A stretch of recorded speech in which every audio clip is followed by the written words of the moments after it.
Hi there, I'm Jocelyn. I'm a mid-20s white woman with medium-length brown hair, and I'm wearing a white shirt.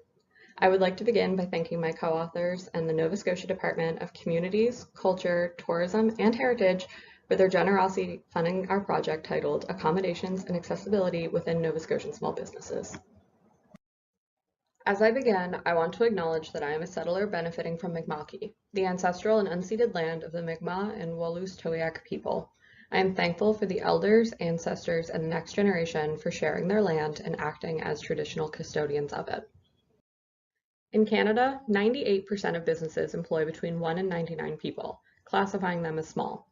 Despite their size, these organizations employ 2/3 of the private labor force. Small businesses differ from the rest of the market, so managing them can come with unique challenges. As a result, the leadership strategies differ from both medium and large organizations.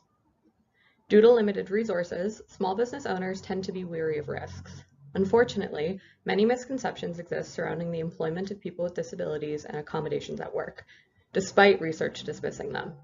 Though small business owners are required to comply with accessibility legislations, the misbeliefs may limit their willingness or confidence in hiring and accommodating people with disabilities.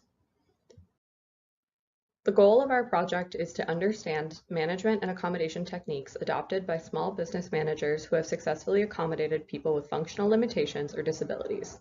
Specifically, we interviewed 9 managers working in multiple industries representing both urban and rural locations in Nova Scotia who have received public recognition for their work. The employees accommodated typically worked in lower wage jobs. Their limitations varied, but included things like physical demands of the work, chronic pain, memory or other cognitive issues, and social interactions.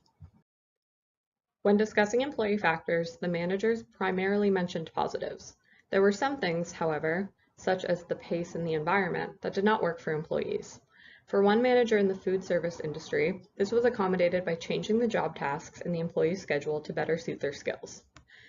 Another manager in the dry cleaning business didn't care about pace.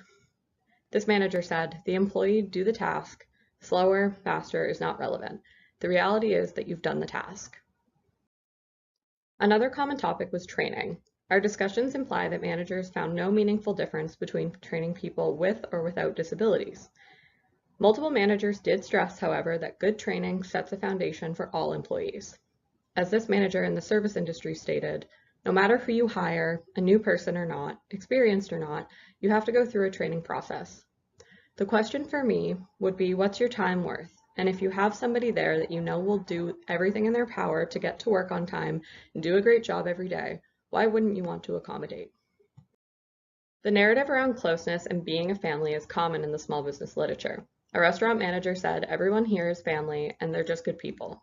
Another said, "She's been here for 11 years now, and we know her family, we know her whole history. People in the restaurant and the customers always look forward to coming to see her when she's working."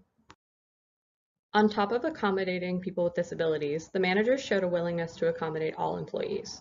One service manager said, "My employee only had a small window of time that she could work. She has to get the kids to school and then she's got to go back and pick them up. We had admin work that it didn't matter what time of day you did it, but we just needed it done. So she came in at 10 and left at 1. The managers we spoke to were happy to invest in employees with disabilities or limitations. As this manager said, "You invest in your business, you invest in your people. If you make the right investments, you're going to have dividends in the end, right?" The participants recognized that they are not just legally responsible for managing accommodations, but there's also a value associated with doing it.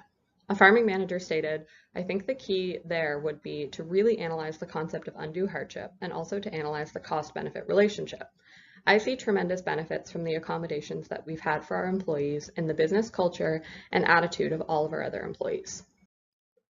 Finally, the managers interviewed discussed trying to empower their employees in all areas of their work, including accommodations. This manager said, "You don't necessarily have to invest the time and be like, 'Oh man, how do I accommodate them?' Just ask them, 'Okay, what do you need?' And they'll know the company, they know what works for them, and it's trusting them." We want to thank these managers for sharing with us how they successfully manage accommodations in their small business. As small businesses create jobs and help our economy grow, they could be a great resource for meeting our goals for accessible and equitable employment in Canada. As one manager said, "The goals of small businesses are to grow revenue, improve processes, and make people happy." Thank you.